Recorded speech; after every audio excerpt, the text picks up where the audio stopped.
Where's the top 10 Genesis games? Where's the top 10 Genesis games? Where is the top 10 Genesis games? Here. The best of the best from good old 90s #2. And remember, it's just one game per franchise. So where the hell does your favorite land on the list? Oh, this is gonna be fun.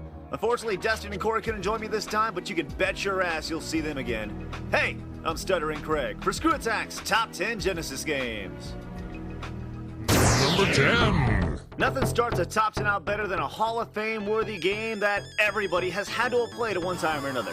Golden Axe tells the story of a half-naked chick, a dude in blue undies, and a midget with horns and a giant ass axe who fight through hordes of baddies in straight-up old-school beat-em-up action.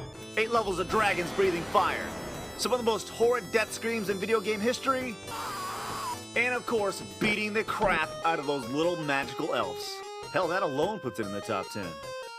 Number 9. Some consider this game one of the most complete on the Genesis. One thing is for certain, it's definitely one of the prettiest.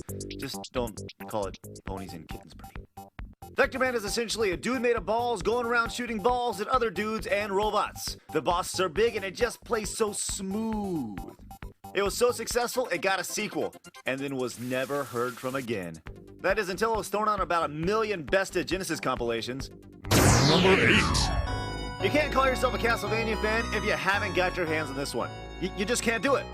Bloodlines featured 2 different playable characters, each with his own strengths, and is considered one of the hardest games in the series. I mean, look at this stage. What the hell is going on with that? I mean, who thinks of this stuff? Huh. Oh, that guy does. Staying true to the whip as many candles as possible, even in a high-tech factory, while kicking as much ass as possible formula that made this series such a big hit, this ass-kicking was different. Mostly because it was bloody. So bloody, in fact, that in Europe they actually censored the game and called it Castlevania The New Generation. Man, you're always getting screwed. Number 7. Appearing at the height of rodent-based side-scrollers, Rocket Knight Adventures was vastly overlooked when it came out, and we have no idea why. Aside from having some of the most fun gameplay on the Genesis, it featured a possum named Sparkster who had 2 things to beat everybody down in its way: a sword and a rocket pack. And aren't those pretty much the only 2 things you need to be awesome? Survey says... Ding, ding, ding, ding, ding, ding, ding. Number 6. If you fancy yourself as hardcore, then Shinobi 3 is for you. Easily the best game in the franchise, it features everything you want in a ninja game. Crazy ninja powers, jumping off walls with your ninja skills, and ninja... surfboards? Yeah, that might have been stolen from somebody. So what is the coolest thing about Shinobi 3? Well, one of his superpowers is to go kamikaze. That's right, he takes one for the team and hurts himself to kill others on the screen. Man, ninjas are like the ultimate team player.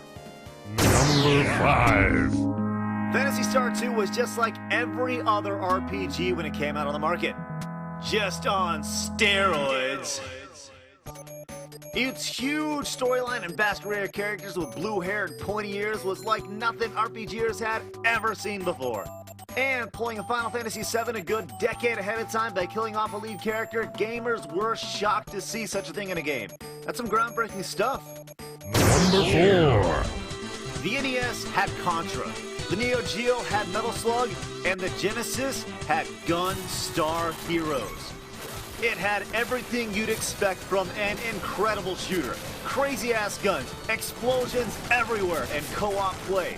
There's a reason why Gunstar Heroes is one of the most popular Mega Drive games in Japan. If you're down with shooting everything that moves, how can you not be down with this game?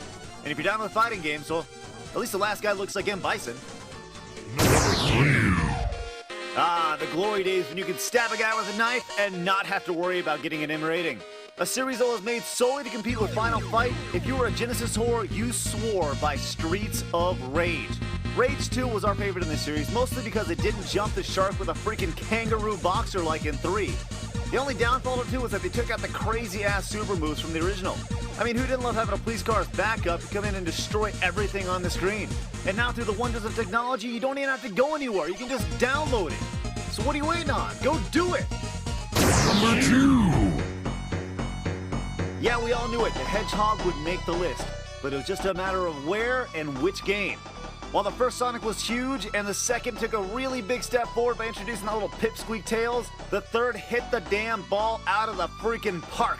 When it was released on what Sega called Hedgehog Day back in '94, 3 was considered the fastest and most complete Sonic adventure to date. I mean, little kids were crying and peeing their pants in excitement for this game. I kid you not, I saw it. But you want to know what the real kicker is? The music was made by Michael Jackson. No, I'm not kidding. Alright, so if you missed 20 through 11, it's not too late. Go back and check it out. But as for now, let's recap before we get to number 1. Number 10, Golden Axe. Number 9, Vector Man. Number 8, Castlevania Bloodlines. Number 7, Rocket Knight Adventures. Number 6, Shinobi 3. Number 5, Phantasy Star 2. Number 4, Gunstar Heroes. Number 3, Streets of Rage 2. And number 2, Sonic 3. It's number 1.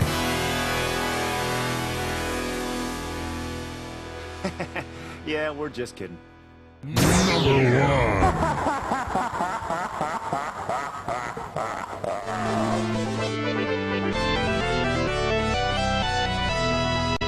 But we are not going to kid about how incredibly great Strider is.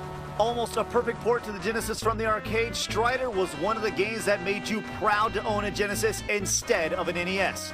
The game of the year 1990, this was the first time we saw Strider's giant blade and all the destruction it caused. Ripping through unforgettable bosses like the Russian Senate turning into a dragon and a giant metal monkey, Strider was later ported to the NES.